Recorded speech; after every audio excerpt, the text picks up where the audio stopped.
Dandelions are cheerful little splashes of colour in lawns and borders. They flower longer than any other plant, providing food for early pollinators. Sadly, not everyone loves them as much as I do. They're often considered weeds and are somewhat unwanted plants. But just remember, weeds are only flowers that grow where we don't necessarily want them to. Still, dandelions have grown up alongside us here in the British Isles, so there's naturally plenty of folklore about these sunshine plants. Let's find out how we can use them to make wishes, cure warts, and predict the weather in this week's episode of Fabulous Folklore.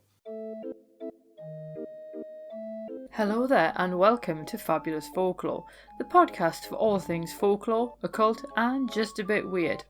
I'm your host, Icy Sedgwick, blogger, fantasy author, and your guide into these rather mysterious realms. I've got some rare things to show you, so come on in, take a look around, but be careful not to touch anything.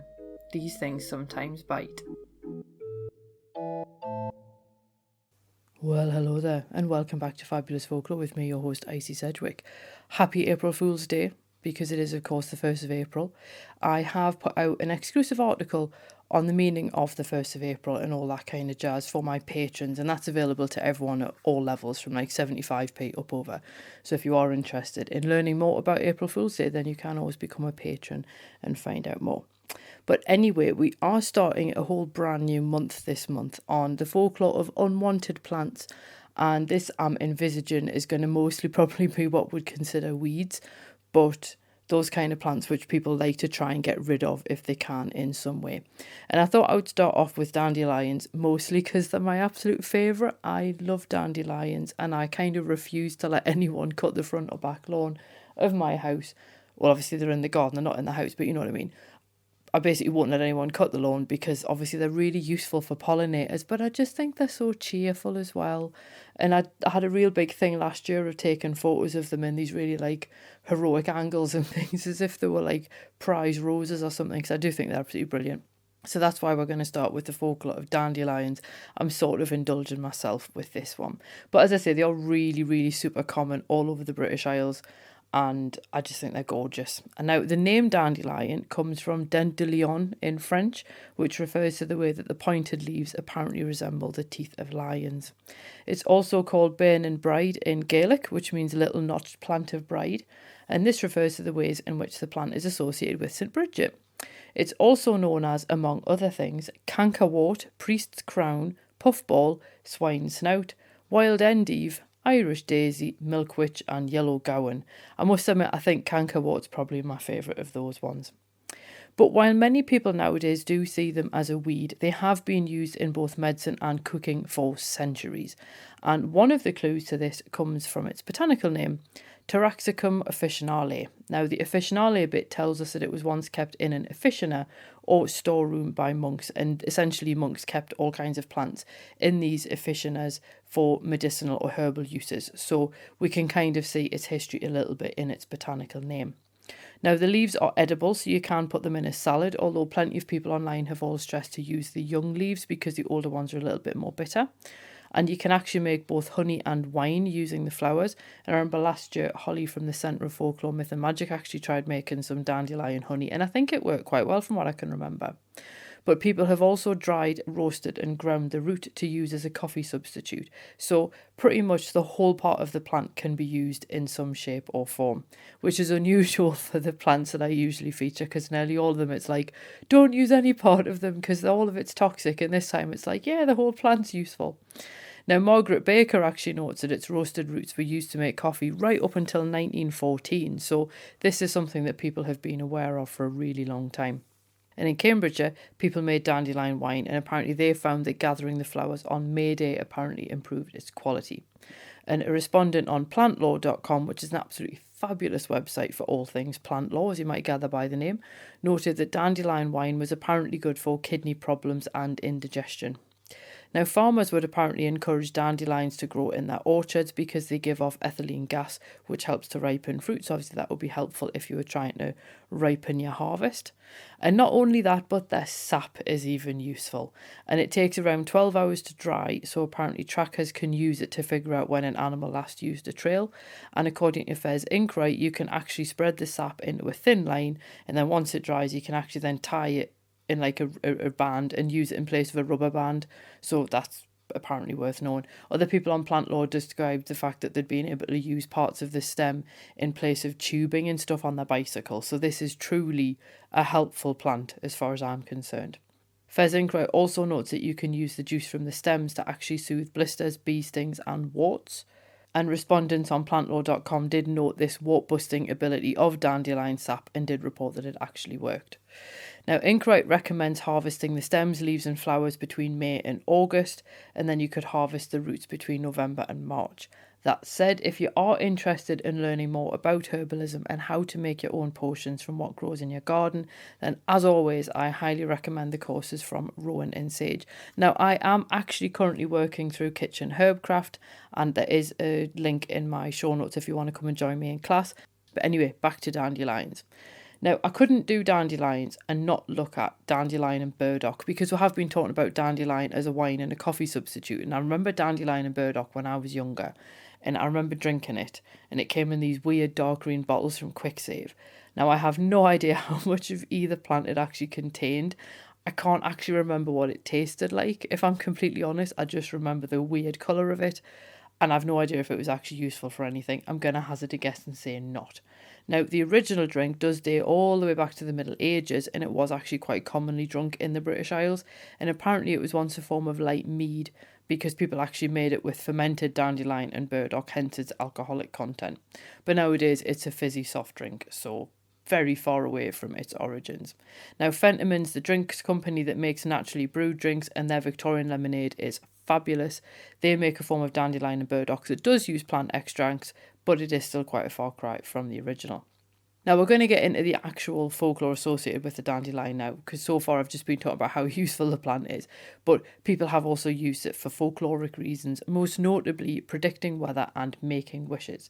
Now, dandelions are really interesting because they do open and close according to light levels, so they will open at the start of the day and then start to close as the afternoon wears on, and they are also believed to close if rain is coming, which could explain why they're called the rustic oracle in the language of flowers. And I have actually noticed this myself with the ones in the garden, that they'll be completely open and bright yellow and everything seems fine. And then you look out like 10 minutes later and they've closed up, and then very soon after it does start to rain. And you do find that with plants like that, which have a really flat open head, that they close up just so that they don't end up getting full of water, really. It's quite clever on their part.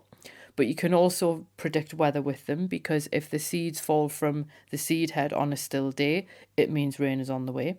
And apparently if you buried a dandelion seed head in the northwest corner of your property, it would bring desirable winds. I'm not sure if that's like forever or just a one-off thing, but there we go. And you would no doubt then grow a dandelion the following year. But dandelions also have two really, really distinct stages, where you've got the bright yellow flowers, which represent the sun, and then you've got the fluffy seed head, which represents the moon. And Samantha Gray notes that its seeds then represent the stars when they scatter into the air, which I think is a lovely image. But perhaps when we're talking about these seeds, the most obvious folklore association with dandelions does link them with wishing. So if you blow on the seed head, thus dispersing its seeds for the plant, so you are doing it a favour, you should make a wish when you do so. Now, you should be careful if you do engage in this practice, because according to Margaret Baker, one belief explained that if all the seeds came loose at once, the child's mother didn't want him, and if a few remained after the first blow, then the child should hurry home. So that kind of sounds like it's making this really quite sweet little practice a little bit more sinister. Other people believe that you only got a wish if you actually managed to blow all the seeds off a seed head, but because folklore is quite contradictory, there was also a belief that if you blew the seeds off the seed head, then you would live for as many years as there were remaining seeds. Now, I can't help thinking that that's a little bit of an incentive to not blow too hard, so that you'd have more seeds head left.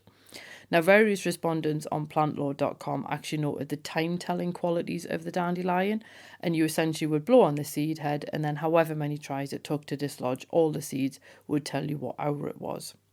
You could also picture a message that you wanted to send to a loved one, and then blow on a seed head in their direction to send them the message. And meanwhile, people in Aberdeen called the fluffy seeds hairy witches, which I think is absolutely fantastic. And catching one of these would bring you good luck, so then you could make a wish on it. So you didn't actually have to be the one to blow on the seed head to get the benefit of it, which I also think is marvellous. Well, let's be honest, I'm going to say that about literally everything to do with dandelions, because I just love them so much. Now, the other main association that you do have with dandelions, weirdly, is its diuretic qualities, which does explain one of its folk names of wet the bed or piss a bed. And if a child sniffed a dandelion on May Day, then apparently they wouldn't wet the bed for a whole year. Now, these qualities aren't necessarily a bad thing, because in the 19th century, people did use the leaves and roots in medicines that were designed to flush out the kidneys. And obviously, there are some particular health concerns that people end up with where you do actually want people to not retain water. So you do actually want them to pass water. So again, this is the kind of condition where that aspect of the dandelion would be really helpful.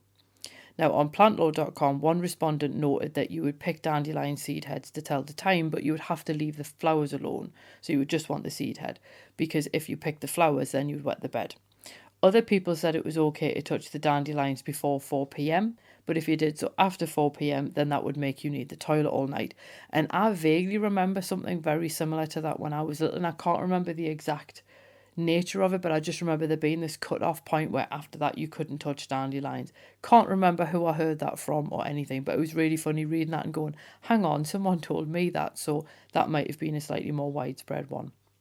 Now, there was actually quite a lot of discussion about children picking the plant and then trying to hit each other with the flower or the leaves to make each other wet the bed, but it did seem like being touched with the flower ultimately did absolutely nothing. So if you were hit by the leaves or the sap, then you would wet the bed, or so people believed, but the flower, you were just basically getting hit with a flower. So now I should also point out that I did actually used to pick dandelion leaves all the time for my pet rabbit. Now, he did actually live in the house, and we obviously used to let him out in the garden, sort of supervise, and he would obviously quite happily keep the dandelions down. But if he was in the house, we'd obviously bring leaves in for him, and he absolutely loved dandelion leaves as a handy snack, and I certainly never wet the bed after picking leaves for him. So I do think that that one is probably a bit of an old wives' tale, but there we go. Now, finally, I wanted to finish off with flower associations, and I do think in a lot of ways this bit is a little bit sad, because the dandelion has had two separate sets of associations in its time. So originally, because it was linked with the sun, because of its colour, and obviously the way it closes up and opens and whatnot according to what the sun's doing, meant that it once represented happiness, faithfulness and loyalty, much like a lion, I would imagine. And I kind of feel like because dandelions will pretty much grow anywhere, like they just need the tiniest crack in the pavement and they will grow. I always associate dandelions with tenacity, because they will just pop up wherever they can get a foothold, but there we go. So its original associations, happiness, faithfulness and loyalty. But the Victorians in England found the flower was a little bit too cheerful, and they decided that it actually represented coquetry instead. And if you dreamt of dandelions, it meant that your loved one was lying to you. And all I can say is what utter killjoys the Victorians were to take this really lovely flower with really positive associations and then decide to make it something negative. Well done them. But anyway, I'm obviously a little bit biased because I love the plant so much. But I mean, they are pretty much really helpful to have in the garden because they've got such really long tap roots. They can draw nutrients up for the benefit of other plants from much further down. Although you do have to be careful if you do want to take them out the garden, because they can regenerate from like tiny fragments of root. You really have to get all of the root out if you can. But I'm like, why would you want to take them out of your garden when they're so useful for insects and also your other plants as well? But ultimately, I think what we can make of dandelions is they're this really interesting plant where a lot of the associations do tend towards how children interrelate with it. So you've got all the stuff around, blowing the seeds off and making wishes, or catching the seeds and making wishes, or indeed trying to make each other wet the bed, because let's be honest, kids will be kids. And I think it's really interesting that you've got all of these really quite like innocent, almost childlike associations, and then the Victorians come along and go, oh, it means coquetry, someone's cheating on you. And it's kind of, what? Where did that come from? So I think it is really fascinating how this plant, which has so many uses and is so helpful to humans, has then ended up being called a weed, because it has a tendency to grow where we didn't necessarily want it to grow. And like literally that's all a weed is. It's just a plant that grew without you putting it there. And by that particular designation, as it were, I have an agapanthus in my back garden that I didn't plant. My next door neighbour grows them, so I can only assume that somehow we've ended up with a rogue agapanthus. And I love agapanthus, so it is growing where I didn't put it.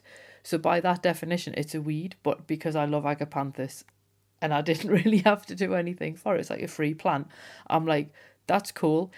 some plants will just grow where they're happy and where they feel comfortable and where the environment suits them. So dandelions are one of them, and I think we should appreciate them more.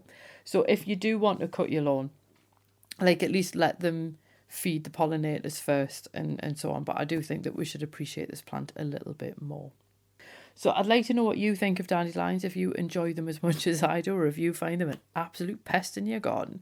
Please do feel free to let me know. Obviously, certain podcast platforms do let you actually post comments. Apparently Spotify now does. If you're listening on YouTube, then you can absolutely chuck a comment below, and that's not a problem.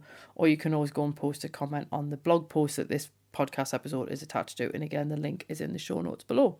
Next week, we're going to have a look at celandine, and there's various different types of celandine, but some of them are considered invasive. So I thought, we'll have a look at those. And again, another bright yellow flower. And I've just noticed on my way home today that they are blooming sort of in various different places. So I thought that would be quite a good timely one to have a look at. If there are any ones that you want me to have a look at, please do feel free to request them. Do bear in mind though, not every plant has a huge amount of folklore associated with it. And some of them I'm sort of thinking of that's a really obvious plant, but then I can't find any folklore for it. So feel free to make a request, but just be aware that I may not be able to find anything for it. As ever, thank you very much for listening. If you did enjoy this episode, obviously you can always tweet me and let me know. I love it when people do that. For the cake one last week, people were sending me recipes, so please keep that up. I'm loving that. Always happy to hear from people, always happy to chat to people. And as always, if you are financially able and you want to compensate me for the amount of research that I do, then you can always buy me a coffee or become a patron. Or if that is not something that is open to you, leave a review or just tell somebody about it. Those things are actually genuinely really useful, because obviously the different platforms do take reviews into account as part of their algorithm for then recommending it to other people. And also, if you just simply tell other people about it, it then just means that you can sit and talk about the episodes together, and it's a nice little point of connection between you and so on. And I just think that's quite nice, having a sense of community around a podcast where everyone's interested in the same thing. So my voice is starting to go. I don't know if you can tell or not, because I'm still full of cold. But anyway, so I will let you go, and I will see you next week when we have a look at the folklore of celandine. Cheerio. Well, thanks for listening, and I hope you enjoyed that episode. If you did, feel free to leave a review wherever you listen to podcasts, because that helps other people find the show too. It also takes between 4 and 6 hours to research, write, record and edit these episodes, so if you want to help support my time in doing that, then you can buy me a coffee. Or you can join the Fabulous Folklore family on Patreon and enjoy extra benefits, including exclusive episodes and articles and even illustrated talks. All the links you need are below, and thanks in advance.